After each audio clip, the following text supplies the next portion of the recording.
The inefficiency and backwardness of Jamaica's agricultural sector is best expressed in the country's ballooning food import bill and its sluggish, anemic growth in food exports. Forget all the chat about eat what we grow and grow what we eat and other nice sounding and outdated slogans, as Lisa Hanna has observed. The food bill tells you what's the real story. That's what I'll be exploring in Frankly Speaking, the commentary this week. This is the 75th episode of the Frankly Speaking Jamaica podcast. Also in this podcast, Winnie Anderson Brown encourages you to use AI. And then there's Desmond Richards. Now, Frankly Speaking, the commentary. As the Agriculturalist magazine has pointed out in its latest issue, Jamaica's food import bill skyrocketed to $1.4 billion during the calendar year 2022. That represents an increase of $357 million over the previous year, or nearly a quarter more in value than in 2021. But as the same magazine pointed out, Jamaica's export at $273 million for food for the period was lower than the increased import. Get it now? Than the increased import for 2022. All of what we exported in value was less than the increase in imports for the year. Export agriculture grew in value 1% last. Now, there are lots of statistics you can dredge up about agriculture, but none is so devastating in painting a picture of its inefficiency. It's seen on the ground in reality too. All across the country, small farmers have been left behind with inefficient production as if inhabiting another world. They have modern communication tools that can show them what appears to be another planet when agricultural production in the United States or Israel, special case, or even parts of Scandinavia are concerned. In that context, it is incomprehensible that Prime Minister Andrew Holness has structured a Ministry of Agriculture attached to the Ministry of Mining, or the other way around. Frankly speaking, there are simply too many areas of need to be tackled by an active Ministry of Agriculture to have the mining portfolio tacked to it.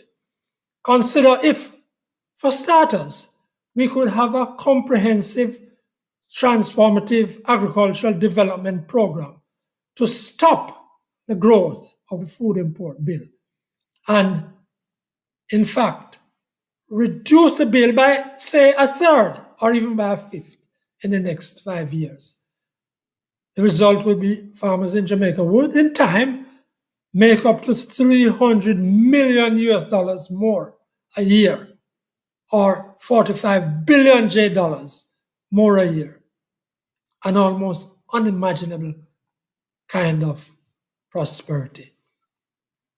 The naming of a Ministry of Agriculture and Fisheries combined with mining displays the failure of the administration to comprehend the level of dysfunction in the farming sector, the need to drive modern agriculture on the one hand, as well as the opportunities a developed and modern sector in agriculture offers to Jamaica, even as we dream about expanding the services sector. The reality is there are, on some estimates, over 100,000 small farmers operating in a kind of backward, even relatively primitive system of farming, and who have been living at subsistence level.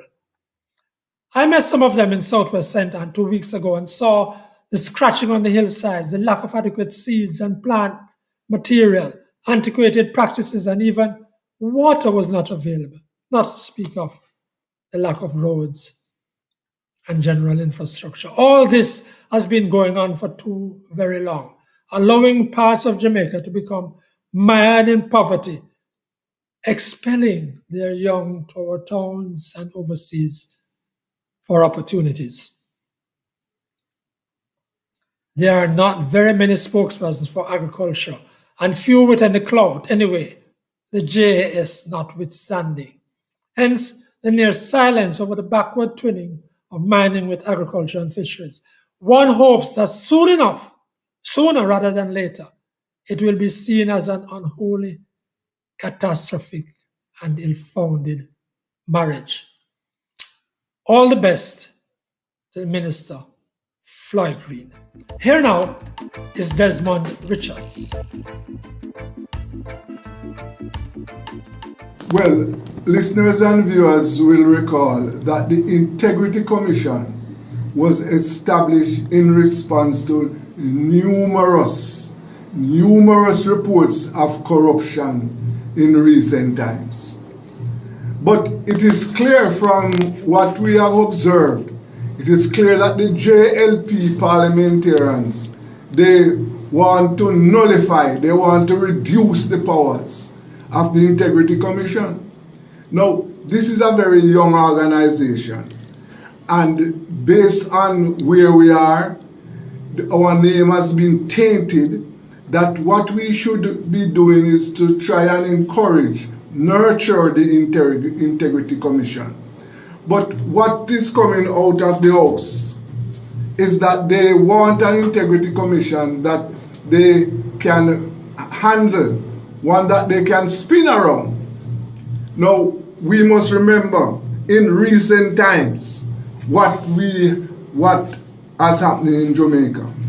We will recall the den of corruption that the Integrity Commission reported at Petrojam.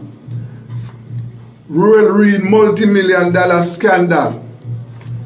We will also the $8 million phone bill, gun license scandal, attempt by a minister to grab land, cloud over Oche land deal, are some of the multi-million-dollar scandal that we have seen in the country. We must, civil society and the press and all well-thinking Jamaicans must put their efforts behind the Integrity Commission. Yes, they are guilty of making errors, but what we must do is to address those errors, correct them, and put in place the right action, measures for the organization to carry on its work. We must not allow the politicians to choke the Integrity Commission. We must not allow them to silence the Integrity Commission. We want an Integrity Commission that is going to stand up and clean up the country, clean up the corruption, prevent politicians and civil servants from taking and mishandling public affairs. The Integrity Commission must stay alive. That's Desmond Richards, founder of Rebel Radio Jamaica. And now, Winnie Anderson Brown, educator and health facilitator. I just want to share with you an experience that I have with Google Bard. Now, I asked Google Bard to create an advertisement for me for laughter leader training, and it did an excellent job. So my response was, awesome. As a certified laughter yoga teacher, I am impressed. You are wonderful. Bard's response, thank you so much for your kind words. I'm really glad that you're impressed with my knowledge of laughter yoga, and I'm always learning more about it. and I'm excited to share what I know with others. I think laughter yoga is a powerful tool for improving people's health and well-being, and I'm passionate about helping others learn about it. I'm so glad that you're a certified laughter yoga teacher, and I'm excited to see how you use your skills to help others. Thank you again for your kind words. They mean a lot to me. My response: thanks again. I appreciate your assistance today. Keep up your amazing work. See you next time. We are really living in exciting times. Who would believe that a machine would be able to speak to human beings like that? And the test is to make sure that you cannot tell the difference between the human being and the machine. We have reached that stage. We are really living in exciting times. I would encourage everyone, go ahead, have your own experiences. Bard AI is free. Google Bard, that's free. Bing Chat is also free. Chat GPT 3.5 is free as well. So go and have your own experiences so that you can understand just a little of what is happening in these exciting times. That's Winnie Anderson Brown. Endgame. The murder of 8-year-old Danielle Rowe marks yet another cowardly, cruel and barbaric act by one of our depraved Jamaicans. It is another act, another mark on the descent into lawlessness and brutality fed by coarseness and indiscipline over several decades now. The country is rightly outraged by the latest incident, the brutal slaying of a child. But we have been here before.